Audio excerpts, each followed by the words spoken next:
Coming to you live from the MediaPlex in downtown Windsor, this is a presentation of St. Clair College Journalism. Good evening, I'm Viander Shane, and you're watching MediaPlex News Now.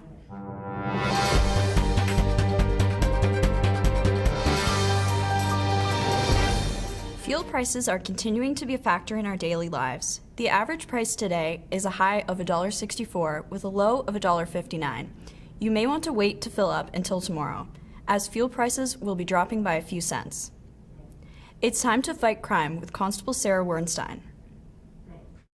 The Windsor Police Service Major Crime Unit is actively investigating a shooting that has resulted in multiple victims and is asking anyone with information or video surveillance to come forward. 5 victims, all adult males, suffered non-life-threatening injuries due to gunshot wounds. The incident took place on Saturday, April 9th at around 1 a.m. at a bowling alley in the 1000 block of Tecumseh Road East. Windsor police have since arrested 5 people, however, 1 suspect remains outstanding. The suspect is described as a Hispanic male, approximately 5'2" to 5'5". He was wearing a brown coat with black sleeves, with a gray hooded sweater underneath, black face mask, and a blue baseball hat with LA lettering. Head to our Facebook and Twitter where a photograph of the suspect is available to be viewed. Anyone with information is asked to contact the Windsor Police Service Major Crime Unit or Crime Stoppers anonymously at 519-258-TIPS or leave a tip online at catchcrooks.com. I'm Police Coordinator Sarah Wernstein. Let's head outside where Riley Livingston is standing by with an early look at our weather. Riley, what's it like out there? Well, Vian, it's a beautiful evening here in downtown Windsor. We're currently sitting at 17 degrees. That's the best temperature we've had all year. So will it stay this nice, or are we headed for a change? I'll tell you when we return for your 3-day forecast. Back to you. With all the attention on the Gordie Howe Bridge, the Ambassador Bridge is still surviving with construction often in mind. Alexa Frazier has the story.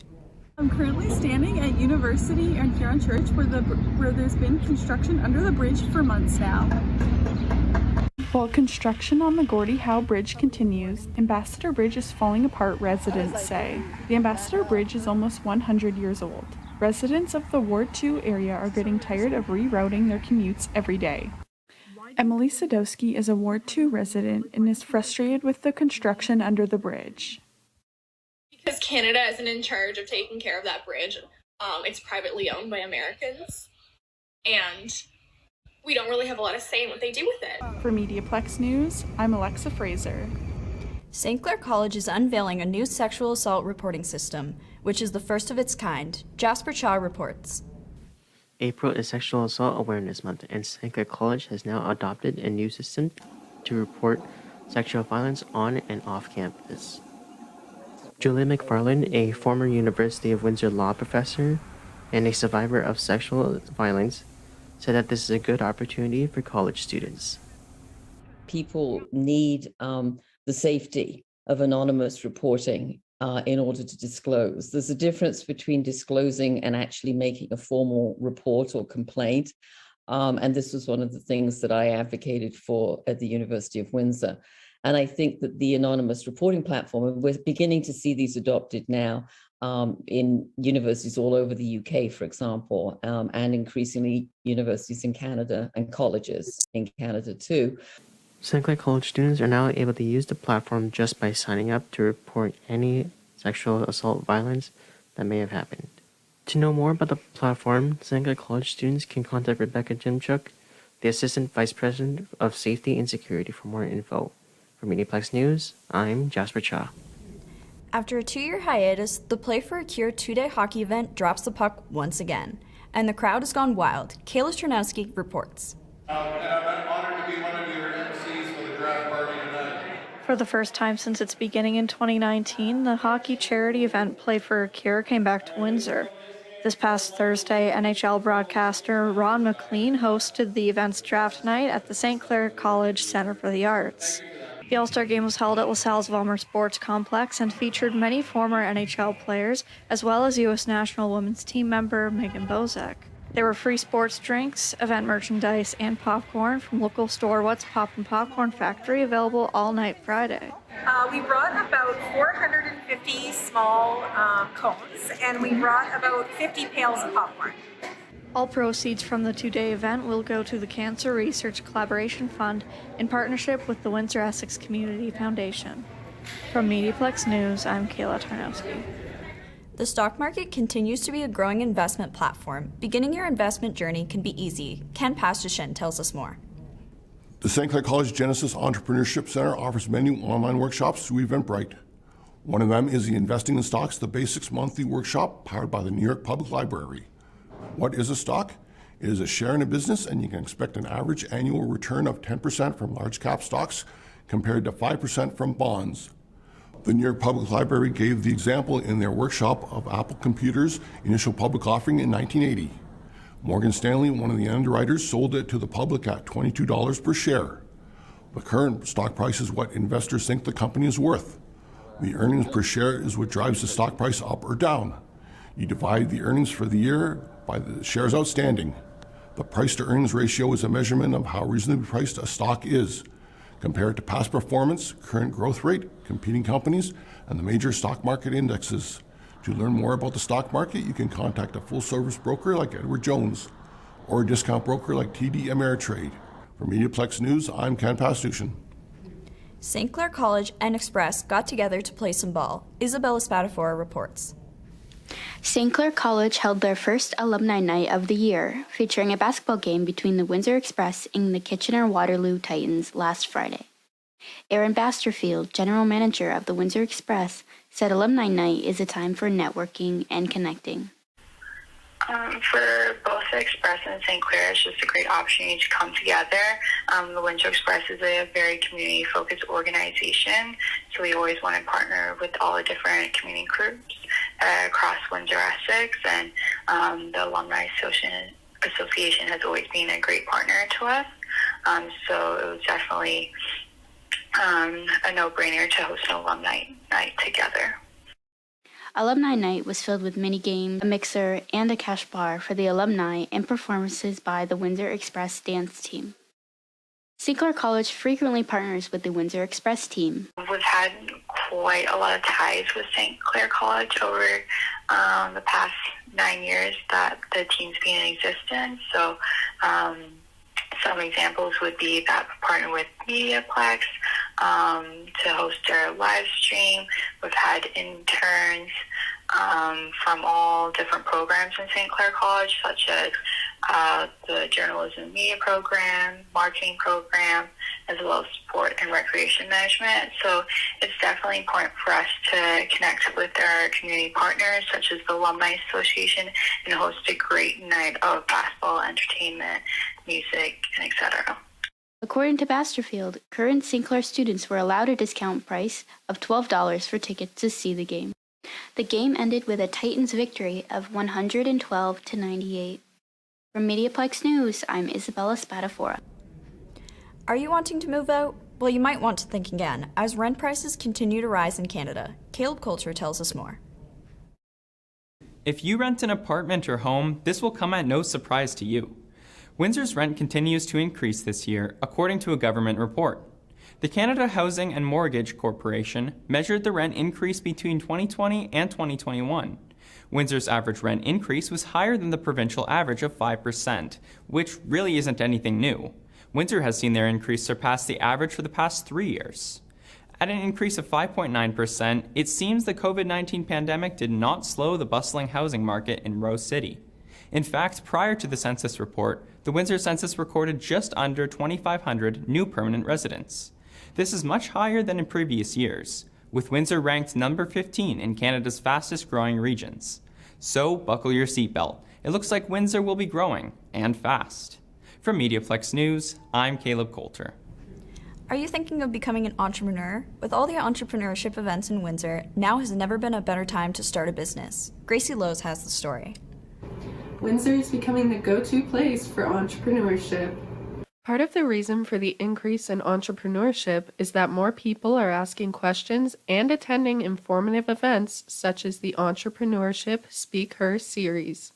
The online series kicked off back in January with the goal of hosting and putting out new sessions to help both students and possible entrepreneurs each month. Lauren Bodie is the Campus and Community Engagement Coordinator at Epicenter. She says she hopes that viewers will learn valuable lessons from the speakers. So essentially it's for a viewer and a student especially to get that full story from start to finish and realize that if you have an idea and you want to pursue it, it's not ever that you need to have everything all together. It's not going to come without challenges, right? So it's really to have that open transparency, really, between the female founder and the listener in learning that. For more information on upcoming events from Epicenter, you can look at their website at www.epicenteruwindsor.ca. For MediaPlex News, I'm Gracie Lowe's. The Downtown Farmers Market is back for the season. Ken Pastushin tells us more. It's an early Saturday morning for the first downtown Windsor Farmers Market of the year on Polisher Street. Due to popular demand, the Farmers Market will be opening a month earlier for the start of Season 7. There is always fresh produce available from local farmers, even in early April.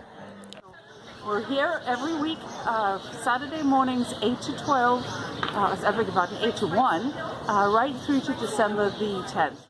You will see butchers at the farmers market. There are a few bakers as well. This farmers market even has a craft beer maker. It's easy to get carried away with some impulse buying. And there is the aroma of fresh, hot morning coffee and breakfast pastry. Don't forget to sample various ethnic foods from different cultures. We have over 16 vendors just this year alone, a mix of first-time vendors and experienced vendors that are working together to grow their businesses and as well as help grow and support one another. So we're excited to be here for another market. At the farmers market, you will see arts and crafts vendors and dogs. You will also see vendors of locally made prepackaged foods and dogs and more dogs. Pardon? 110. I even saw a vendor that sells pet accessories. Say hello and get acquainted with total strangers. You just might make some new friends. And you never know who you might run into at the farmers market. It's great to see community coming out, supporting businesses and being together. So, we've been all cooped up all winter and this is just a great time for everybody to be out and about. This is awesome. Even though the farmers market draws a large crowd, it's good to see a lot of people still face masking and social distancing. It's a lot of fun, people watching and eating street food at the downtown Windsor Farmers Market on a Saturday morning. Hope to see you there soon. For the MediaPlex News Now, I'm Ken Pastushin. One Windsor band has big plans as they celebrate their 20th anniversary. Colin Bannon tells us more. A Windsor band is celebrating their 20th year, and a documentary about their career is being released. Ashes of Soma is a Windsor-based rock band formed in 2002. The crew members met each other in high school from playing in other bands and went on to form the group. They released their debut album, Exit 674, in June of 2005. Since then, they have gained much attention. Ashes of Soma toured regionally to gain a following and has opened up for many famous acts such as Candlebox and David Lee Roth. Their singles, Emancipate and Somebody Else, was on the regular rotation of 89X. Ashes of Soma has never signed a record deal, but the band went on to release 4 more albums and was the first local unsigned band to be added to the 89X regular rotation. Ashes of Soma's drummer, Paul Dolman, is going to be featured in the documentary. After 20 years of being a group, his story is being put together and going to be aired to many audiences. I think it's cool. It's going to be cool to see on the career that we've had. Like it's just going to be awesome to see what people say about us, and what they've seen, because you know what I mean. It's through everybody's eyes. It's going to be a different experience. Todd Sheeran, the group's former manager, is helping film the documentary. Sheeran is hopeful this will be helpful to the group's celebration this year and their career. Whether you're a local band or a national band or any band, to be putting out music for 20 years is not something to shake a stick at. That's a big deal.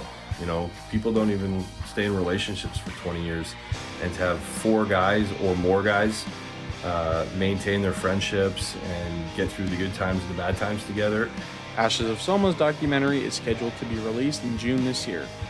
As for their 20th anniversary, the group will be releasing a song every month until the end of the year. For MediaPlex News, I'm Colin Bannon. How's your garden shaping up? Ken Pastushin gives us an up-close early spring sneak peek. Here is the Ford City Community Garden, the University of Windsor Community Garden, and the Erie Street Butterfly Garden.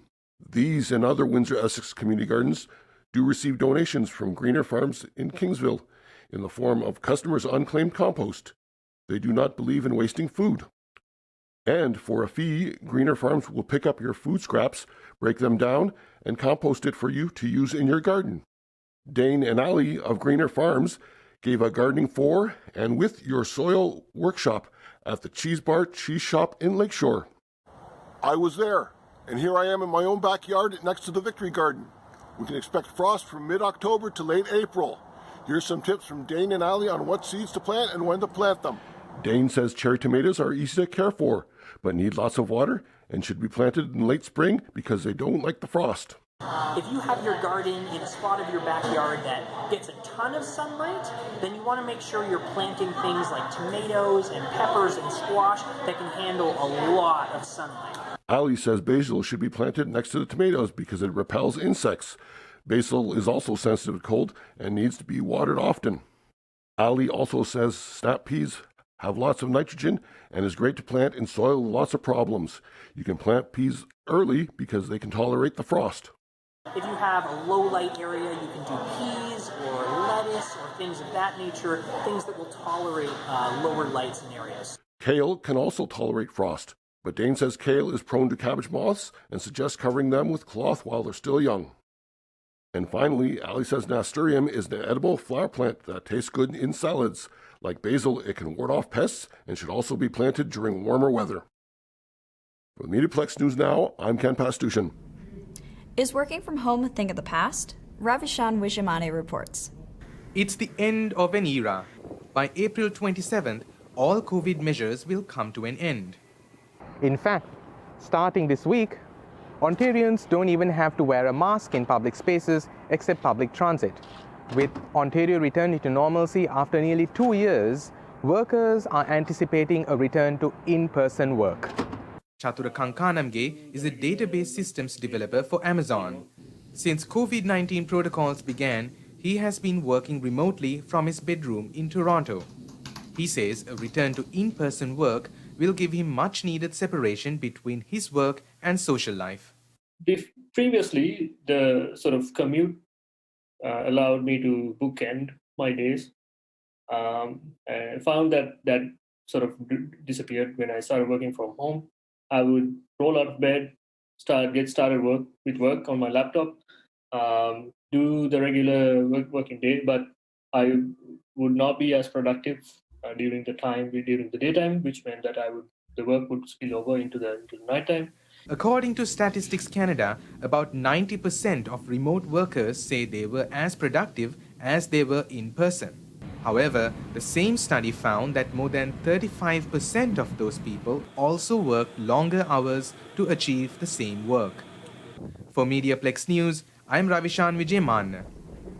Let's head back outside to Riley, where she's standing by with the 3-day forecast. Is the nice weather going to stick around, Riley? Well, Vian, it's a beautiful evening is what we can expect for tonight. However, we will be facing some wetter conditions as we move through this week. Let's look at your 3-day forecast. Wednesday, a chance of showers and a high of 18. Thursday, a chance of showers and a high of 13. Friday, a mix of sun and cloud with a high of 12. It gets chillier this weekend into next week with highs in the single digits. From the corner of University and Victoria, I'm Riley Livingston. Back to you in the studio. Mark Jones is a man who's making a difference for those who would enjoy accessible playgrounds. Sarita Varanasi reports. Braden, where do you want to go first? Like that. On that one, okay. Mark Jones is on his way to meet a boy he calls his hero. I've always had an infatuation for playgrounds since I was a kid. This is Braden St. Louis. Due to his autism, Down syndrome, and hip dysplasia, this is one of the few playgrounds he can enjoy. Jones builds accessible playgrounds across Windsor, Essex. Accessible means the playground is safe and functional for children with disabilities. I would say well over 100, and in the last 3 years, probably about 15 fully accessible ones. For Jones, safety is a priority, but fun is the objective. That's what I like to hear. A child who's using a wheelchair should look at the playground and say, I want to go play there. And a child who is a hockey player and a stud athlete, what have you, would look at that and say, I want to go play there. Big or small, Jones says the design process is simple. I don't ever have a problem. I'll go to the site and I'll just visualize it with the surroundings and what have you. I don't know how to explain it. It's just something that I have, and I'm lucky to have it, and I always like to think outside the box. Jones is a builder and always has been, but there's a reason why playgrounds hold a special place in his life. I have never told anybody this because there is the stigma out there. I myself have an attention deficit issue, and I always have. For Jones, long conversations and tedious classes can be a challenge. I just could not take things in, and back then nobody really knew anything about these different challenges, so I just felt maybe I was a little slower than everybody else. As a child, playtime was when Jones felt most happy. Whenever I was outside doing sports, but more importantly, playing on playgrounds where it's unstructured, I was in heaven. Twyla St. Louis is Braden's mother and says her son's progress on the playground surprised her. We've been told that, he wasn't going to walk again, and you can see all the things that he's actually doing, and it actually challenges him more to do more things because there's so much to explore.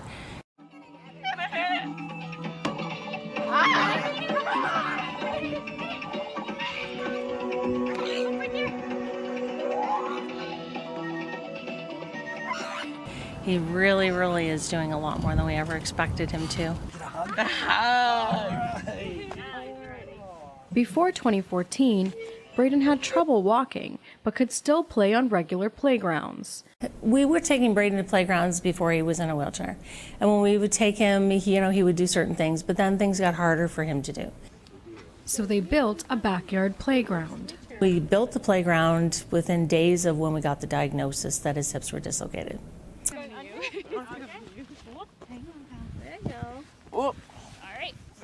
He's got the memory of being in a playground and being able to do these things, and the frustration of he wants to do it, he's trying to do it, he's hurting himself doing it. To watch him not be able to go up the rock climbing wall was personally a very heartbreaking moment, and to have him go, help, and we'd physically have to help him and lift his legs so that he could actually go up the wall. Yay! After struggling to play for years, Braden discovered Play McGivney. You want to go that one? To the boat? To the boat?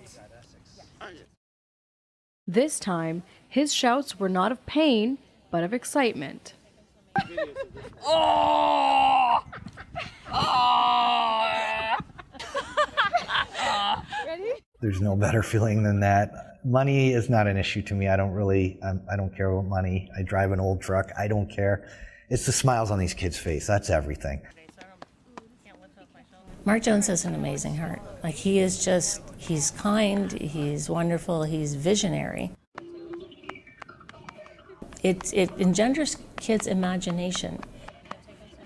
Imagination is amazing. That is what all of the inventions have been built on, is kids being able to imagine, growing up into adults who can imagine. Jones waved goodbye to the St. Louis family on that day at the park and got into his truck. He enjoyed that playground immensely, which makes my job so much fun. I don't have the words for it. I was just so happy today. It was incredible. Whatever the future of his playground business, he says he will not give up on his goal to make every playground in Windsor, Essex accessible. Sarita Varanasi, MediaPlex News. Did You Know is a segment where Zach Balog highlights some of the more historical places in Windsor and Essex County. Here's the latest. On the outskirts of Windsor lies a picturesque county road that has been associated with ghost stories for generations. So, what makes Texas Road a must-see attraction? I'll tell you in this edition of Did You Know?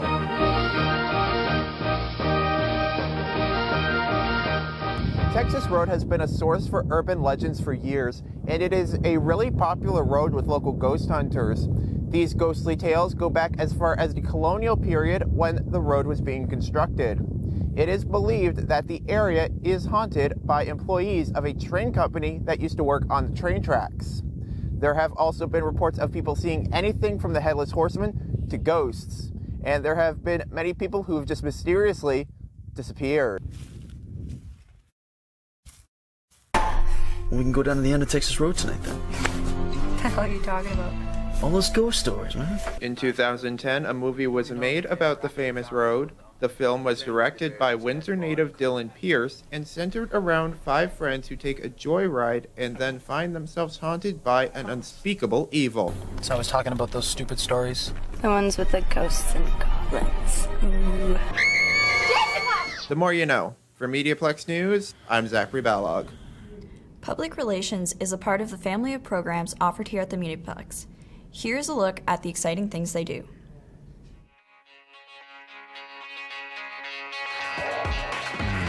So public relations is like being a bridge between an organization and their public.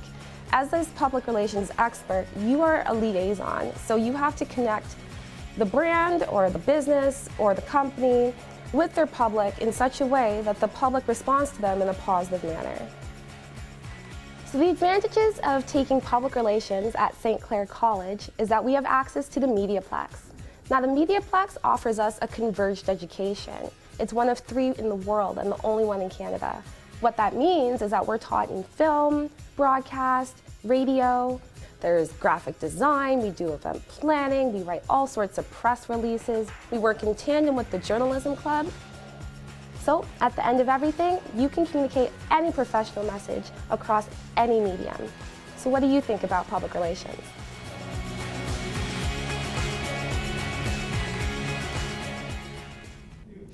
If you like what we do here, then there's more. Every Friday at noon, we are live on CJAM. That's 99.1 FM, redefining radio in Windsor, Detroit. Join Zach Balog, Riley Livingston, Mahu Hussein, Donna Tuckwell, and myself every Friday at noon for news, views, commentary, and laughs. That's MediaPlex Live on CJAM, the jammin' one. Thanks for tuning in. I'm Vianne Duchesne, and you've been watching MediaPlex News Now.